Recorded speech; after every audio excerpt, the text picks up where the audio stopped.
नमस्कार, मैं श्वेता और आप देख रहे हैं न्यूज फॉर नेशन। कभी चिराग पासवान इफ्तार पार्टी में पहुंच जाते हैं टोपी लगाकर, तो कभी नरेंद्र मोदी के हनुमान कहलाने से बोलते हैं कि हाँ भाई, वो मुझे हनुमान कहते हैं, इसमें गलत क्या है।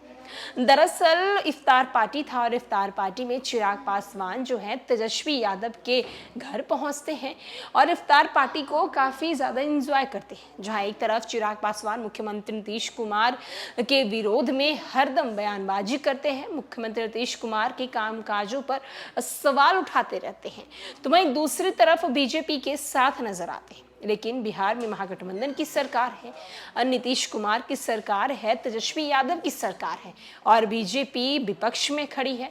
चिराग पासवान बीजेपी के लिए कभी साथ खड़ी रहती है तो कभी तेजस्वी यादव से मिलने चली जाती है। कभी चिराग जो है बीजेपी के साथ दिखते हैं, कभी चिराग महागठबंधन के साथ दिखते हैं और 2024 के लोकसभा चुनाव में ये सवाल उठ रहा है कि चिराग आखिर किसके हैं। बिहार के मुख्यमंत्री नीतीश कुमार की पार्टी की सीटों पर 2020 के विधानसभा चुनाव में कैंडिडेट उतारकर जेडीयू को 43 सीटों पर समर्थन देने वाले लोजपा रामविलास के अध्यक्ष और जमुई के सांसद चिराग पासवान की मांग और पूछ फिर बढ़ रही है। प्रधानमंत्री नरेंद्र मोदी उनको हनुमान घोषित कर चुके हैं।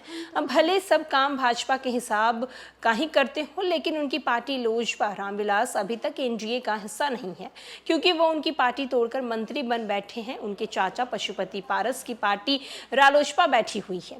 2023 आधा निकल चुका है, 2024 में आने को है। अगले साल इस समय तक अगली सरकार के शपथ की तैयारी हो रही होगी या हो चुकी होगी।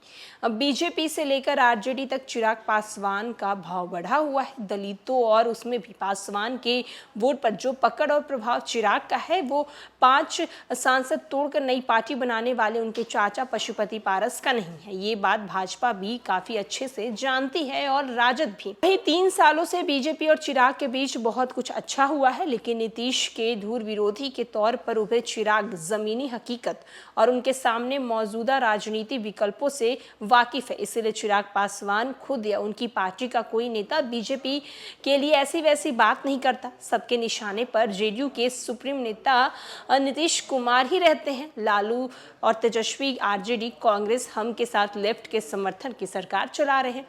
बुरे समय पर बीजेपी का साथ नहीं मिलने से दुखी चिराग को मनाना शुरू हो चुका है। पिछले साल दिसंबर में गृह मंत्री अमित शाह से मुलाकात के बाद चिराग को जेड कैटेगरी सुरक्षा दे दी गई।